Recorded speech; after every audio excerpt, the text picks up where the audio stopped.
All right. There we go.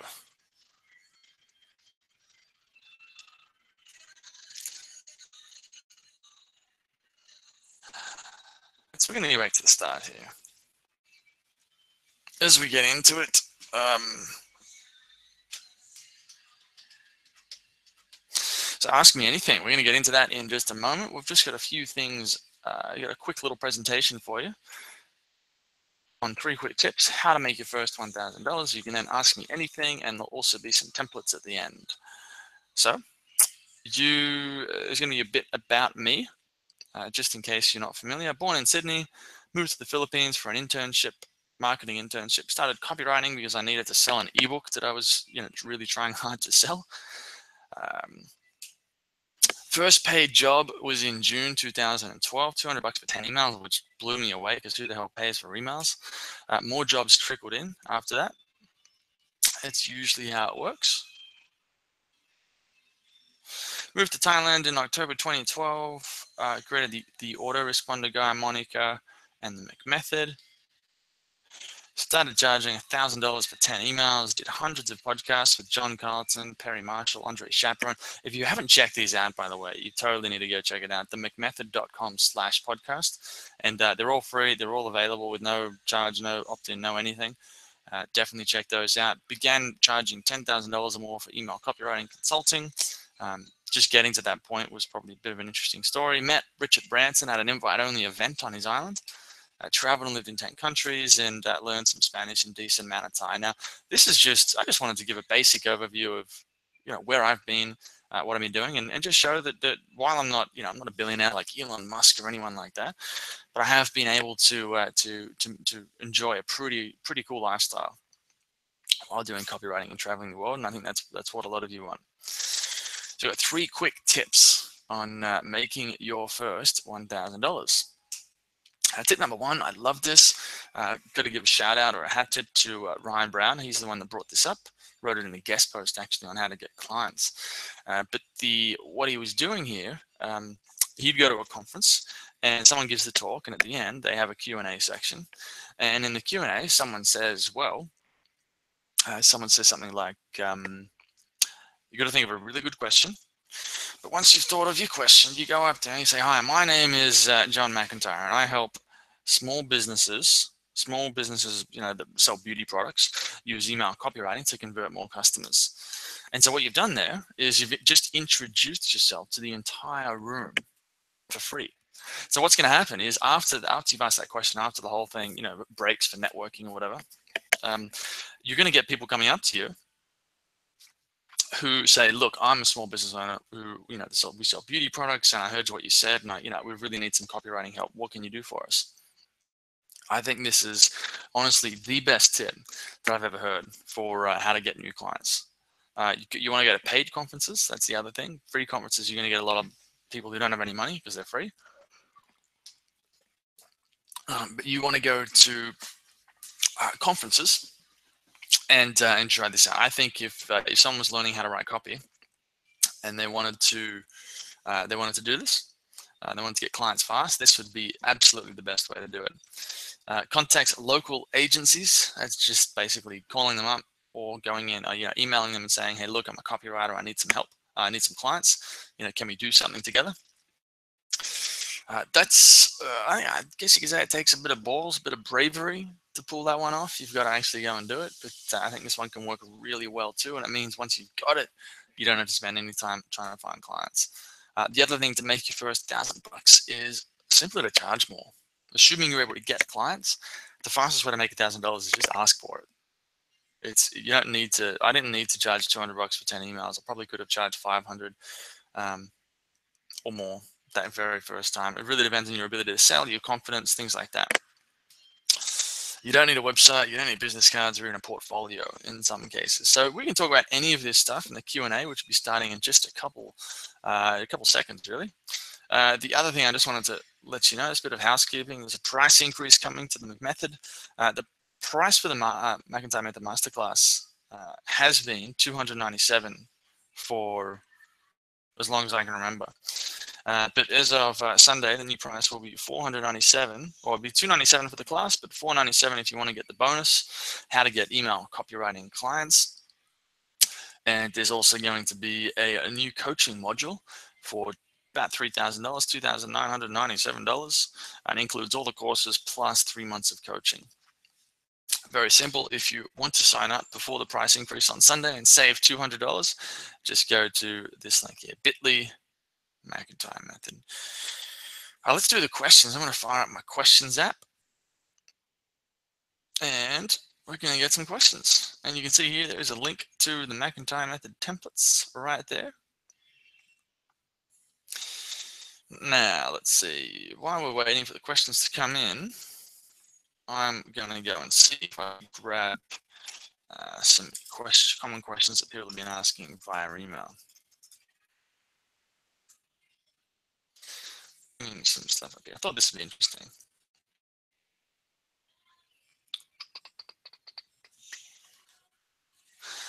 Just bringing that up now. If you do have a question, just go to that link right there, and you can hop into the chat and ask the question there. You can see the email. All right. Okay, I'm going to take the screen sharing off.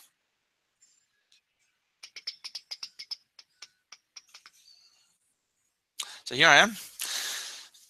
I'm going to post the link to the chat. You can ask questions right here. There's a link in the chat for it. If you click that, that'll take you to the questions. Very simple there. Let's go for some questions in here. Brian Taylor asks, what is the fastest way to reliably find clients in my niche? That's Christian companies and ministries. The advice I gave to Brian, I think this is quite an interesting topic, actually. And the answer is that you should, instead of trying to do that niche, you should choose a different niche. And the reason I mention that is how many, and nothing against anyone religious here, but how many Christian companies and ministries are sort of profit-making enterprises? How many people are doing it so they can make as much money as possible? Not many. There'll be a few. There's a few maybe super churches that manage to do it. But by and large, they're not in it for the money. And they're also survive, to a large degree on donations. So if you're in a company like that, or if you're going after companies like that, it's going to be an uphill battle because they don't have money to spend, and even if they do, they're not going to be that interested in email copywriting. You're going to have to convince them of the value of email copywriting, which is not fun. So, good question from Brian Taylor. Let's check the next one. A lot of people have been asking me, for now, I'm wondering the best, most efficient place to start. And it's a good question, but the answer is it really depends. If you're a complete beginner and you've had no experience whatsoever, you've read my post on how to become a copywriter, for example, and you literally have done no copywriting, maybe not even a writer. I think and you don't need to be a writer. You don't need a whole lot of writing practice to do this. But the way I would do it, or what you need to do, is first you need to learn how to write. Before you can go and get clients, you need to learn how to copywrite. And like I said, you don't need to know how to write beforehand because you can learn how to do it pretty quickly. So what you would do is you would go and, number one, you would read one of the best books, which would be something like The Boring Letters, which we have a summary of on themcmethod.com. Just go to Google and I think search for The Boring Letters, and I think it's number 4. But then I'd read something like that. You could read Scientific Advertising. There's a couple other books. Scientific Advertising is one. Breakthrough Advertising is another. The Robert Collier letters. It's kind of old school, but you can watch that. You can also write out sales letters, sales copy by hand. That's the other thing.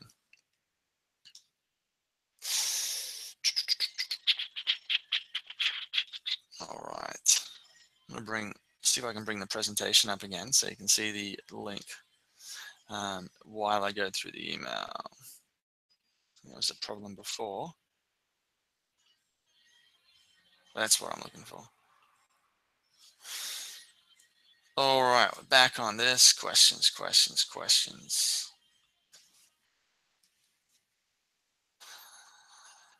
Okay, let's go to the next one. Thank you, Nick, for that question. All right, Hussein Ali. I think I've said that right. Hussein Ali. It says, how can I stop being a schmuck who writes articles for content mills and be an elite, badass copywriter instead? I like his. I like the way you've written that question, mate. It's very. It reminds me of. Yeah, it reminds me of someone who's actually, decent in copy. You've added some copy in there. Schmuck, elite badass copywriter instead. The the way to do it is basically just to do it. Like, no one's gonna give you an award or a certification just randomly one day and say, hey, look, mate, you're ready to be a copywriter. What needs to happen is you just need to go, well, I'm going to be a copywriter, and then do whatever makes sense based on that goal. So if you wanted to I don't know where you get these jobs from content mills, but let's say it was Odesk, you just go Upwork, you just go to Upwork again and go look, start applying on copywriting jobs. Now, you obviously need to have the skills. So go back to the other one. Where do you start? Go read the books I mentioned and write out sales copy by hand. That's just the best way to learn by far. And just write your own copy. It's really that simple. And then it's just about marketing yourself. So once you've got the skills, it's basically just about choosing sort of a positioning statement or becoming someone, and then putting that message in front of a certain amount of people. That's all that there really is to it. So it's like, you got to develop your product, which in this case is you. Once the product is ready to rock, you just need to put it in front of enough people, which you could do it with the conference, you could do it with agencies, you could do it on Upwork, you could start going on podcasts, you can, there's so many ways to do this. And that's actually the easy part. The hard part is getting good and then getting your positioning working, like figure out what angle you're going to take on the market. All right. Another question. Someone says, after completing your masterclass, will I be ready to start making money online as a copywriter? And if so, what can I reasonably expect? I realize that results will vary, but what is typical for someone who completes the course and then proceeds to start their own business? This is a good question, I think, and it applies to a lot of courses, not just mine. I don't think mine is the world's greatest copywriting course. There's a lot of great copywriting courses out there. I'd love to tell you it is, but I don't think it's really that true. It's it's a good course. It's based on my method and what I did, and it can work. A lot of other courses can work too. So what I'm about to tell you here is does apply to a lot of different courses that you can do. So after completing the masterclass, it really depends on where you're at right now. Like, what level are you at? If you're a complete beginner and you go and do a course, you go and take this masterclass, you're probably going to still be a relative beginner at the end of it. Whereas if you've been studying copywriting for 3 months, you've read some books, you've done the handwriting exercises, and then you get to the end and you're really just looking, you're basically a copywriter already, and what you need now is just a model or something to sell them. Then the masterclass could help. You could realistically do the masterclass and go, great, I know how to write emails, I know what people want, I even know how to sell it, because there's a bonus in there, how to get clients. I even know how to sell it and who to sell it to. So good, done. You'd be fine. So I hope that helps. It's not a clear-cut answer that's going to be the same for everyone. It really does depend on where you're starting. Hope that one helps. Okay, let's see the next one. Like I said, if you do have a question, jump into the questions box and I will be happy to answer it. All right.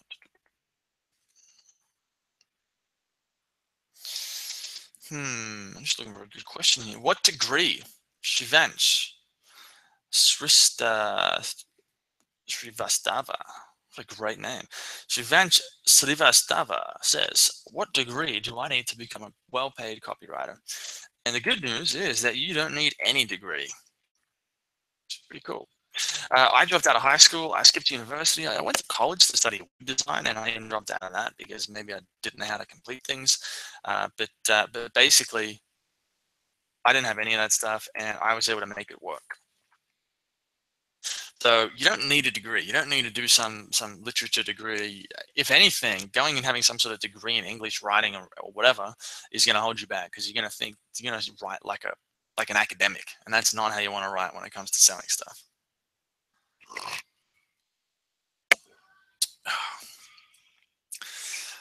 Alex Simpoka, I don't know how to say that, Simpoka. Where do I advertise myself? The truth is, we're talking like, how do you get clients, basically? Where do you put yourself out there so that clients can see you? You can go to, like I said before, you can go to conferences, which is a great one. You can also go to agencies is another way to get clients. There's so many ways to do this. The best ways, instead of giving you lots of different ones, I would say the conference one, the agencies, and probably guest podcasting. If you have a way, if you can figure out how to position yourself as an expert, which is a lot easier than a lot of people think, I would get on the podcast bandwagon and start podcasting, like going on other people's podcasts if you can. Okay. Next question. How does a total newbie from a non-marketing, any kind of writing background land paying clients? It's pretty simple. Just go and learn how to write copy. It's actually, I'd say, well, it's probably worth qualifying here that a total newbie from a non-marketing, any kind of writing background should really go, is really better off than someone who's been to university and has a great big degree in writing or whatever, because I think that's just, it's going to make you more open to learning. So I would just keep that in mind. How do you do it? I've written about this before. Basically, you need to read a few different books. You need to study copywriting by hands, as in take. This is how I did it. Read the books, which are listed on the McMethod. Or if you just go search how to become a copywriter, and you'll find my post. And so, yeah, you would write out the sales letters by hand. You'd read the books, and you would write out your own copy by hand, either for yourself or for clients. If you do that for 3 months and you do it for an hour a day, 2 hours a day, you're going to be good enough to get clients within 3 months. I really think it's that simple. I mean, I don't think it took me from when I started copywriting to when I started getting paid for it. It was less than. I really think it was less than 3 months. So, and I had probably a bit of a writing background in the sense I think I like to write. So that probably helped me. But really, if you study for a couple months, there's no reason why you can't be writing for clients after like 3 months or less. Thank you for that question. Next one, Heather. Heather says, how do you broaden your copywriting to areas you haven't done in a way that convinces businesses to trust you? What a great question. Let's get a bit more advanced. The way I would do it is basically you need to go and study it. You need to understand it. If you're talking about like a certain niche, like you've been writing for men's dating advice, and now you want to write for health supplements, well, go and learn about health supplement copy. On the other hand, if you were used to writing emails and you wanted to write webinars, for example, you would go and study webinars. It's really that simple. And then as far as do it in a way that convinces businesses to trust you, depending on how much they trust you already, which if you've got a great brand, a great following online already, you may not need to actually do anything at all. Like you may literally just be able to say, hey, look, I'm offering webinars, I'm offering this, or I'm offering health supplement copy or whatever. And people are just going to hire you based on the fact that they really, really like you. Okay. Whereas if you're sort of just getting started, a better way to do it, or what you might need to do instead, is study the copy in the new niche or new whatever, and then you actually need to go and talk to, go and get a case study. Maybe you need to get it for free or get it for a reduced charge, and then use that case study to get other clients to trust you. Now, if you do have a question, you can pop in the chat, the group chat, and drop the question there. You can also jump into follow that link at the top of the box, and that will take you to the question form. You can submit a question there. I'm going to keep going down and reading questions. All right, this is a big one.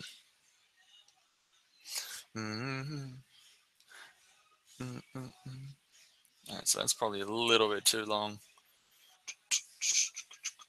Let's see. I'm a homeschool mum.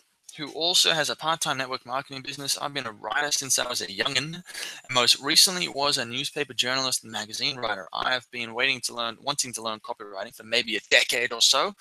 I've heard all of that time that the money is in the list, but I had no idea what I was going to market, to whom I was going to market, or worse yet, to me at least, what I would say if or when people got onto my list. There's not really a question in there, is there?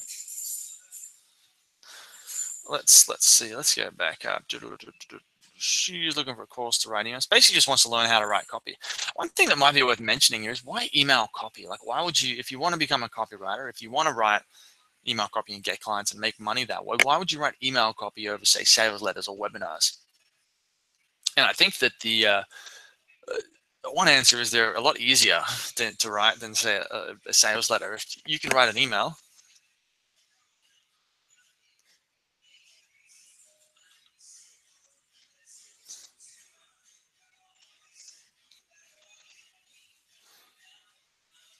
interesting. We've got another question in there.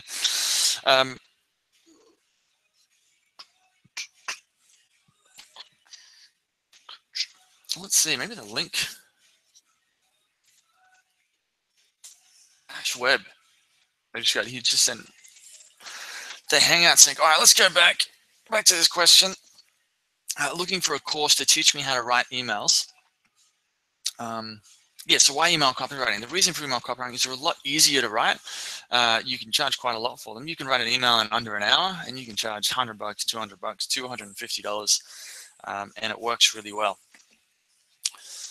which is really great. I would definitely consider doing emails, especially if you're getting started. If you're doing like a sales letter that's 10,000 words long, they take a lot of really a lot of work to go in there. I'm just going to shoot a quick email. Someone's just had a question via email about how to access the webinar. So I'm just going to shoot them a quick email and then we'll get back to the questions.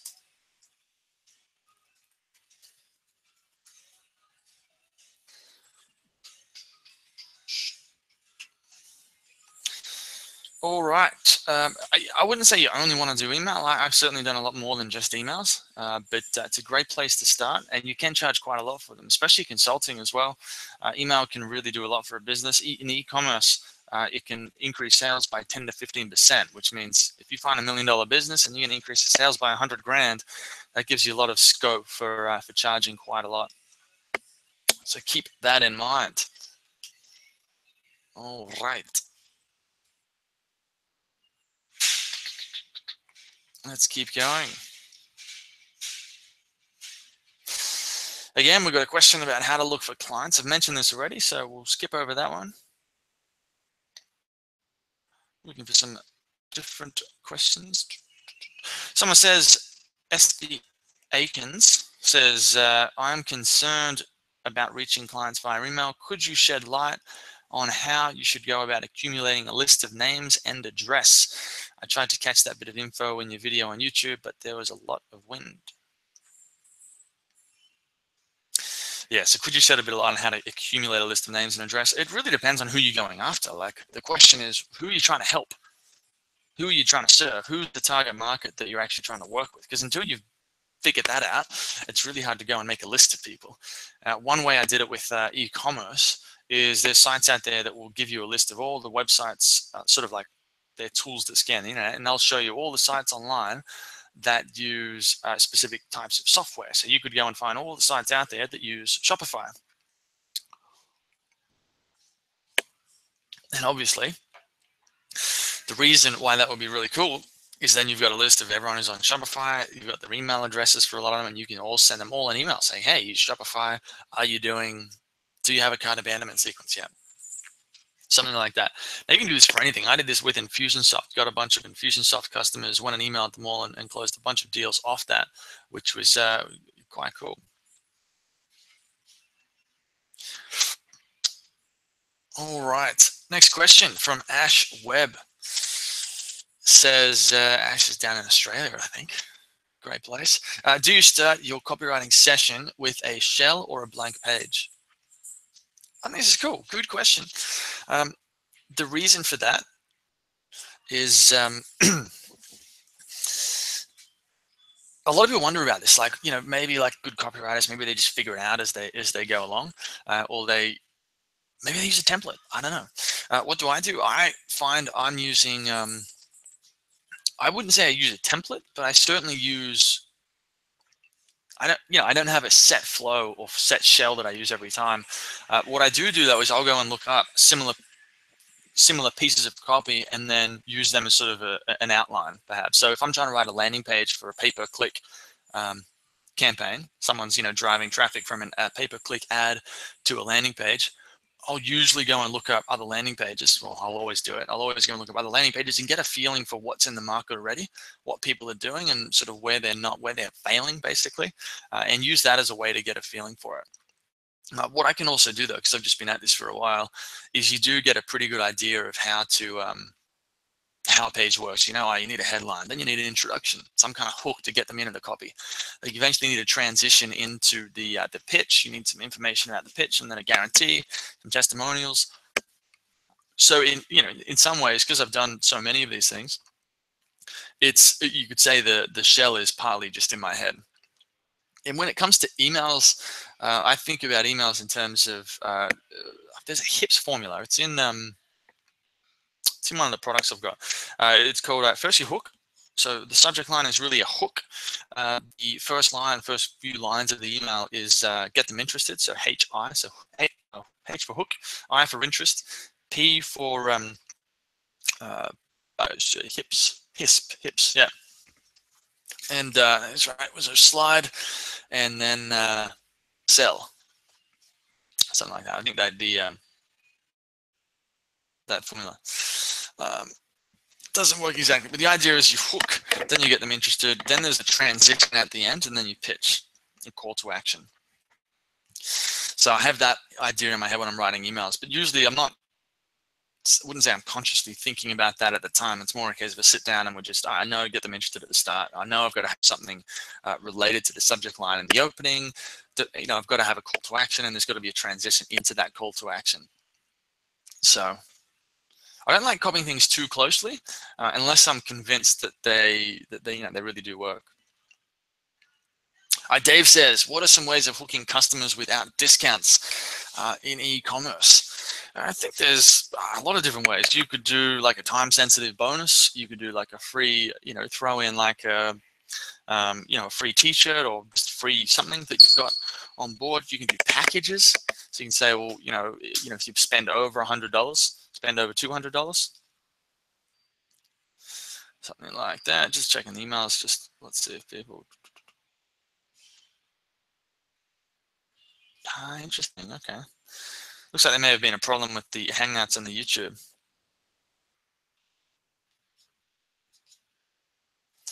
Interesting. All right. So that's the how to hook customers without discounts. Ash Webb says, how do you organize client research other than the questionnaire, Trello or Evernote? I just use Evernote. Actually, I have an Evernote folder called just for the business called clients. I just go in there, and when I have a phone call with a client, I literally just saying the file is called their name, and then while I'm chatting to them, I'm going through and just asking them, I'm chatting and asking them questions. I'm making notes. I usually have a thing in there which will just say the date, Skype chat on whatever the date was, and then I go through and make any notes, especially relevant stuff like any numbers. So anything like things like revenue, profit, sales, the conversion rate, anything like pain points as well. So if they mention why they're calling you, why it's important to them, that's very important too to keep in mind. So I just basically that's all it is. I go do a Skype call, have Evernote, and then when I pitch, it's just on the phone, and then I'll usually send them an invoice. I used to do it through PayPal, and now I do it through Xero. Dave Sebastian says, what are some tips on pumping out hundreds of product descriptions for generic products for a large e-commerce store? I don't have a lot of experience with that. When I was working on the e-commerce, it was more just on the email side. The way I would approach that though is I'd probably 80-20 it, as in like go and find the top selling products, because you don't need to have a super awesome, copywriting sort of well-written description for every single one. I mean, it would be nice if you could, but the time it would take to do that would be very, very probably a bit overwhelming. So I would do some sort of 80-20 analysis and find out where, what the most important products are and start with those and gradually work your way down the list over time. That's how I would do it. I'm sure there's other ways to do it. I think doing the 80-20 thing would be essential just because a lot of stores, like there'll be a handful of products that make up the bulk of the revenue. There's another question. If you've captured thousands of emails but haven't replied to them ever, not even sent them a confirmation email, how would you start engaging with them months later?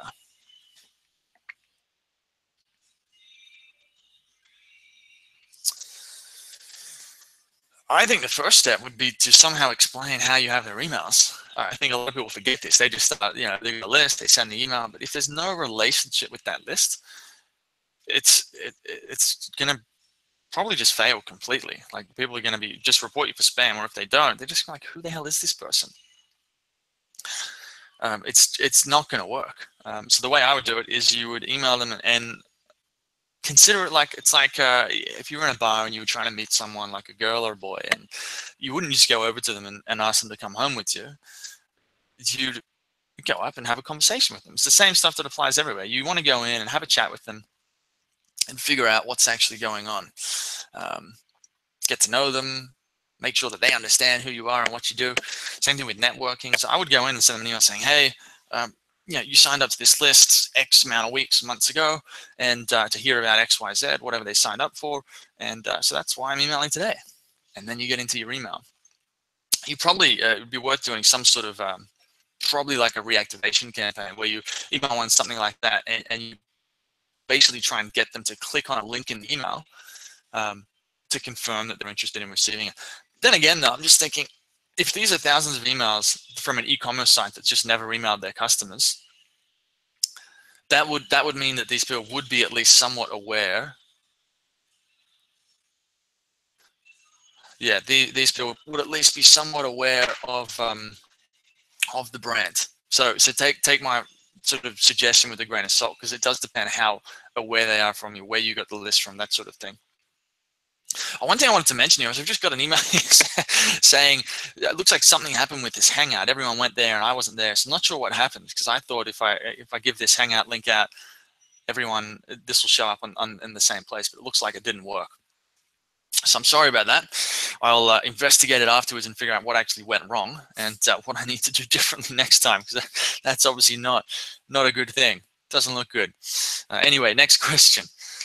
Anonymous says, what's the best way to get emails database? What's the best way to build a database, I'm guessing? See, if you can, jump in the, add another, just some more information. Let me know a bit more about what you actually, what you're trying to build a list for, build a database for. I'm going to assume that it's going to be something to do with, like, say, getting a client list or a potential client list. But the best way to get emails, I use the site called Built With. It can be a little bit expensive, but Built With is a site that scans just the internet, and you can jump in there and put in any software, and it'll give you the list of the websites. Yeah, it'll give you a list of websites that use. It'll give you a list of websites that use that software. So if you went, I use Drip, Drip email software on the McMethod. If you went in there and searched Drip, the McMethod would probably show up in the list somewhere, and it may have my email address. If it didn't, it may you may be able to do a thing where you could either hire a VA to search for it, or you would go through and sort of manually do it yourself. Well, there's software as well that can do it, but it's not always that reliable. Okay.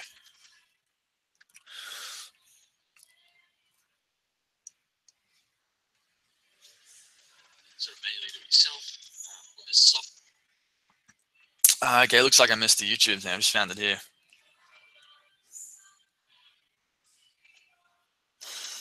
Okay, looks like we've got some questions to answer. Dave Sebastian says, thanks for your replies. Do you have an editor or someone that checks over your copy before sending it out? can you recommend a resource for finding someone? I've actually, to be completely honest, I've actually had a trouble with this in the past myself. I've had some issues where just the other day, someone went through the masterclass page and found a few typos and emailed me and said, dude, what's going on? Why do you have these typos here? So to be completely honest, I've actually made this mistake in the past. I do tend to, I can write stuff, I can write it fast, but I'm not always the best at going through it and editing it. I haven't actually used an editor. I did have a lady at one stage who was doing my emails, who she did a small amount of editing. Usually with emails, it's not a problem, because an email, it's 300 words. It's pretty easy to just take a quick look at it and make sure that it's fine. With a sales letter, it probably makes a lot more sense. If I was going to go and find an editor at the moment, I would probably jump onto Upwork, and I would be really, really looking through there and looking for someone who's probably an English speaker from the US. I don't know exactly what it's worth, or like what to charge, what they would charge you, but yeah. So that's what I do, Upwork. So I'm just going to go through. I've just found the YouTube event here, which looks like there's a problem here, because I thought sending people to the Hangout would have sent people to the Hangout here, and now it looks like it's been happening on YouTube, which is a bit interesting, a bit challenging. All right. Mark says, who are ideal clients? The internet marketing community is fairly tight-knit, and most of the successful ones write their own copy.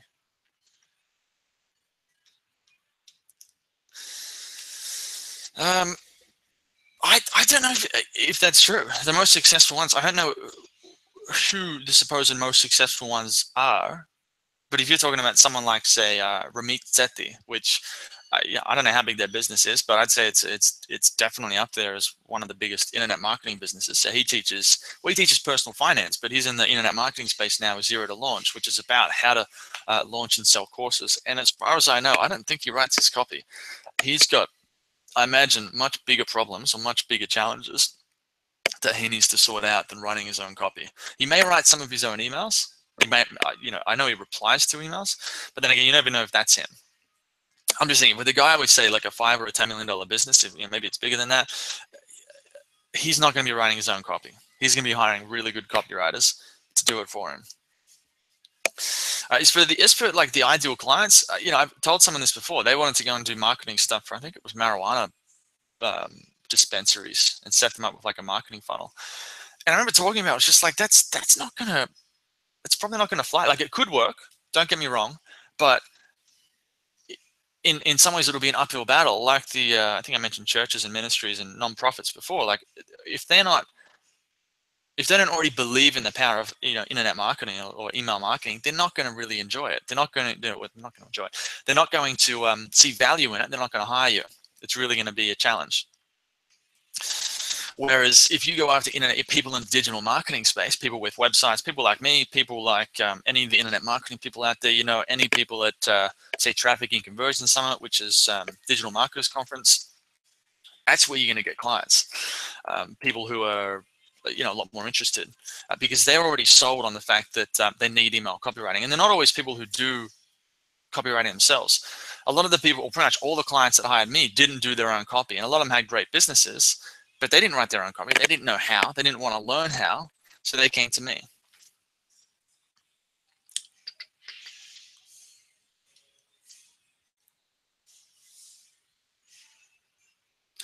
Yeah, interesting. Bill Saunders said, why did you send us a link to Google Hangouts when you're doing this here? I assumed this is meant to be a Google Hangout on air. So what I did is gave everyone a link to the Hangout, thinking that everyone would just join me in their Hangout. And it looks like how this actually works is the Hangout on air broadcast to YouTube. So there we go. Sorry about that, Bill, and anyone else who's been waiting for a while. Very, very sorry. That's technical things that happen. This is the first time I've used Google Hangouts and YouTube to do a webinar, so please bear with me. I hope it wasn't too challenging. All right, and thank you, Ash. Man, thank you for helping people out and pointing them in the right direction. That was fantastic. Mr. Dedavo, what's the best way? Like I said, that's Dave Sebastian, who's already been asking questions, which is good. Here we go. John McKenzie's been asking, how do you get the database list? All right. So we've got a few more questions from Dave. If you do have any other questions, anything at all, jump in there, jump in the chat and do ask. I'm now on YouTube as well, so you can. I'm going to see it all no matter where it pops up.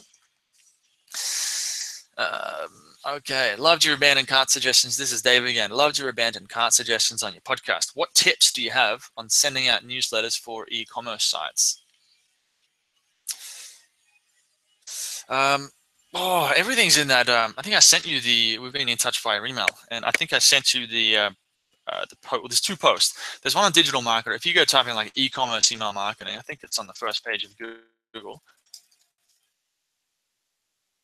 15-word post on how to do e-commerce email marketing. Where is it? Yeah, it's literally #1 on Google. So, so go and check that out. That's something I wrote. That's got everything really in there. All the different campaigns you need, why, how to write them. But just to give you some suggestions now, what tips do you have? I think just broadcast. If we're just talking about like broadcast newsletters, if you've got a big enough database, it's going to help if you segment. So you split them up. You don't send irrelevant offers to the wrong people. You've also got to make sure the copy is on point and the email design. E-commerce email copy seems to, what I've noticed is if you send like a text-based email selling, depends what you're selling. If you're selling like a boutique product, you've only got a couple things, like maybe you can sell it with a story-based email, the way people sell information products. But more often than not, I've seen it's a much shorter email. There might only be less than 100 words of copy in there. It's like a headline, it's a little bit about the product, and then a link to go and buy it. It really depends on the approach that you're taking. One mistake you've got to try and avoid is don't use an image for the whole email. Like I've gotten emails from Apple before, and the whole email is an image, and of course Gmail blocks the image automatically, which means the email is blank. Which that would be, I'm sure that would destroy their conversions on that email. So if you're going to use an image, just use it for the top bit, or a header, or just somewhere in the email. Make sure it's got an alt tag that says please click display images to see this image, and all the text in the email, the copy, should be actual text, not text that's saved in an image. Other than that, it's like standard stuff applies. Like subject line should be on point. Make sure that in an e-commerce email, when they're usually HTML, at the top left, that'll be the first text that shows up in the email. It'll also be the text that shows up in the preview text in Gmail. Just make sure that is that's well written, because that's sort of, in addition to the subject line, that's going to influence who opens the email in the first place. And make sure the call to action is very obvious. So definitely, but I've written all about this. Like I said, 15,000 words. It's a huge post on Digital Marketer. Just look for e-commerce email marketing in Google, and you'll find the post quite quickly. What email address should you use to send out campaigns? For e-commerce companies, I've seen that just a brand name works better, just because that's what people expect. And I've tried. I worked with a startup once, so they weren't specific. Well, I suppose they were e-commerce in a way. They sell T-shirts, and so I helped them create a campaign. Well, they actually, had me and a whole bunch of other copywriters create campaigns for it, or just an email to, test them against each other. And what I did was I sent out what I thought would work, which was going to be like a story-based email that, with a call to action at the bottom, standard stuff, the same stuff I do now for the McMethod, but selling basically T-shirts, and it bombed. It was like they had like 8 copywriters, and like this thing was a disaster. It didn't work. I think my one was the second worst email out of the bunch, which was quite interesting. It was a great learning experience, because it was, me sort of going, oh, okay, so this story-based thing, the internet marketing style of doing emails that everyone's like, it's the best thing ever. It's not the best thing ever. It doesn't work every time. It doesn't work for specific types of companies. And in the end, the email that worked with them was an email that was more e-commerce in nature. It had a logo at the top. It was sent from the company. It was straight to the point, like didn't have a story or try and do that. It just went straight to the point and told them what to buy or what they wanted them to do. So feels like next question, feels like people are becoming skimmers when reading. Do you need to add fluff to copy to keep people interested these days? Definitely not. The reason why is like people, if you're adding fluff, like, and it's not interesting, people are just going to tune out. They're going to leave. So on the other hand, if it's interesting, you can write as much as you like. So that's the thing. I think it's a classic quote from someone saying, how long does copy need to be? And the answer is as long as it needs to be. And if you go into more detail about it, it explains that the longer the more interesting stuff that you have to say, the longer you can make it. As long as you keep being interesting, you can keep writing. But yeah, it might take a little bit of time to figure out, well, what actually constitutes skimming. Sorry, what actually constitutes fluff and what doesn't. So that's probably a bit of a thing to keep in mind. You definitely don't want to add fluff, especially pointless fluff. Even if people are skimmers, like I understand that most people aren't going to read a lot of the stuff I put out. Some people will. Usually the customers will. Or the people who are really interested or who are sort of on the fence, they're going to read everything because it's sort of like they need to be convinced. A lot of people who aren't interested, they're not going to read it. So yeah, I wouldn't do it. The answer is pretty much no. But be interesting if you can. And you can be as long as you like. All right. Any more questions? I'm going to jump back over here and see if I can find some more. If you do, I'm not going to have the YouTube tab open. I've got the original question tab open up that looks like it's working. So if you do have another question, jump in there and add it. I've got some questions over here I've been meaning to answer. How are we going for time? We're coming up on the hour. Like I said in the email, I would stay on and keep answering questions as long as there are questions still to answer. So what I could do, I did a survey recently. There's a few people who had some great stuff in there. So let me bring that up. There's some stuff in there.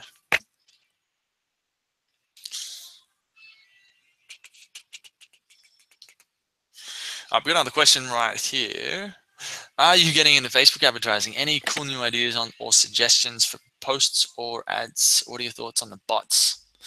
I did some Facebook ads a couple of years ago and ended up turning it off just because it wasn't what I wanted to focus on at the time. Had some other things. At the moment, I am primarily focused on growing the McMethod through blog posts, sort of organic traffic, basically. May get back into Facebook ads later down the line, but it's not the focus right now. As for ideas and suggestions, like I said, I don't have a lot of experience with it, especially not recently.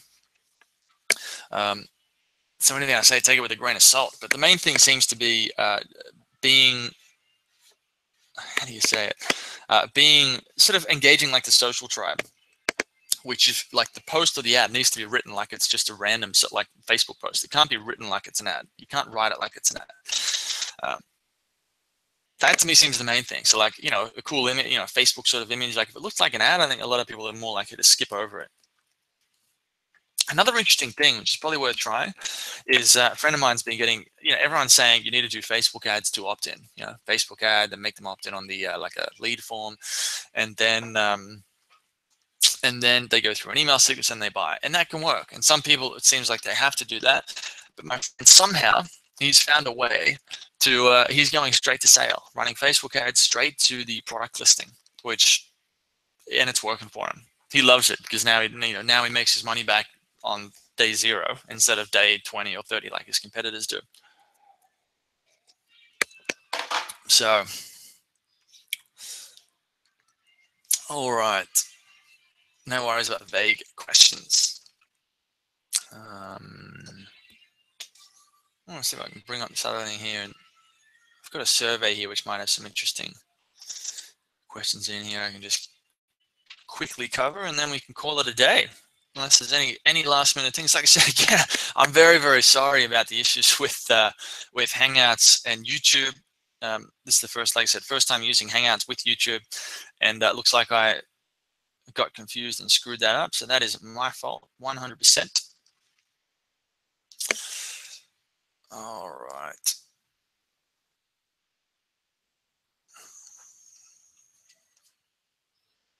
Someone mentions one big challenge was identifying a market or niche, how to best to reach potential clients. Like, I made my thing.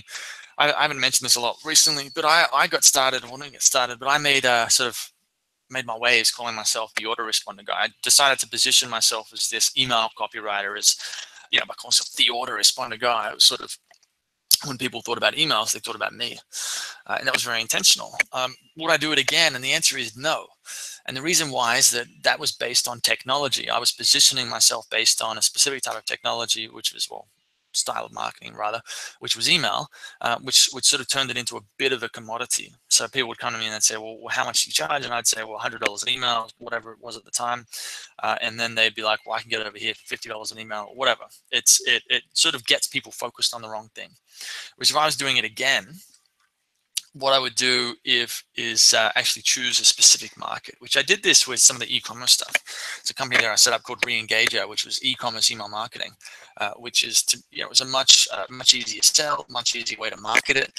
So instead of choosing a positioning statement based on the specific funnel you make, or the specific skill or software or whatever that you use, what you should really do is choose a market or a niche based on the person. So e-commerce email marketing is still email, but the people that it's for is e-commerce owners. It was when I say the autoresponding guy, who's it for? It's for anyone interested in email, which sort of makes it hard to help them because they're all so different. Whereas when I say e-commerce email marketing, it's a very specific type of email marketing, and it's a specific type of target market. So I would be choosing like health supplement companies, or make money online companies, or finance companies, and I would niche down that way and build a brand around that sort of thing. I think that would be much more effective. All right, one more question here. What are some of your strategies to get into the headspace of writing and fleshing out the topics? For me, I think I just sit down and write. I need to be well rested. So I wake up, usually if I'm going to write, I write in the morning. So I wake up early. At the moment, I'm up at 6, on the computer by 7 most days. If I'm going to write, I'm going to write first. And I write for a few hours. I just sit down and basically outline. I think what really helps me, especially if I'm writing copy, it depends on what I'm writing. But yeah, let's say writing copy, I will start with an outline. And that may mean that I'm looking up other posts and other pages that are, from competitors or whatever, to find out how they're doing it and using their stuff as sort of a template. Or sometimes it just means like writing a headline here, introduction, guarantee, fact, like frequently asked questions. And then I might even start by writing the frequently asked questions, because part of writing, I've found, is momentum.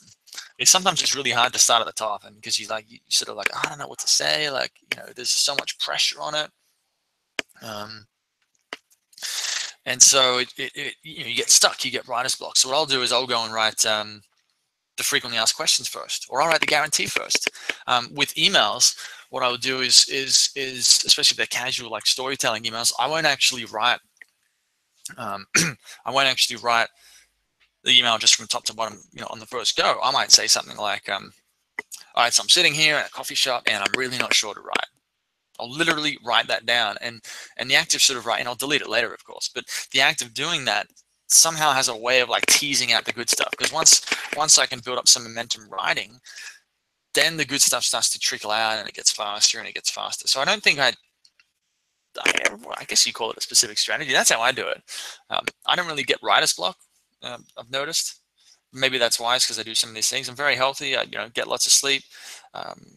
I have a good routine. Like there's, all those things help. If you're unhealthy, you don't exercise, you don't sleep properly, you stay up too late, you just sort of wake up and do work anytime, like it's going to be challenging, especially if you try and get it all right the first time. So the other thing I do is really just embrace the idea of it being wrong, basically embrace the idea of the copy sucking, especially on the first round.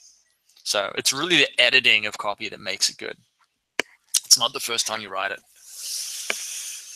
All right, where are we at? We're right on the hour.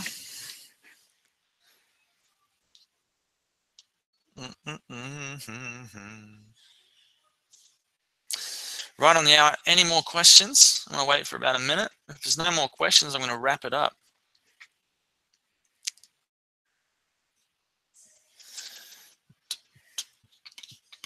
thank you again for showing up. Thank you. And again, I'm so sorry about the problem with Google Hangouts and YouTube. It does make me chuckle a little bit. I don't mean that in a bad way. Yeah, I'm laughing. That's the way I'm dealing with it. These things happen with technology. So I'm going to figure out exactly what went wrong. It looks like I just gave you guys the wrong link, and that was the issue. Dave says, unhealthy, not eating, not exercising. Hey, you got to get onto it. Lots of homework to do. That's right. That's right. All right, cool. I'm going to wrap it up. Thank you again. This is recorded, so I'm going to go through and edit this a little bit just to make sure. I think there was a bit of an issue here. But it's recorded here, and I'll shoot it out to you shortly, so we've got it all here for everyone. Thanks again, and maybe we'll do this shortly. Catch you later. Bye-bye.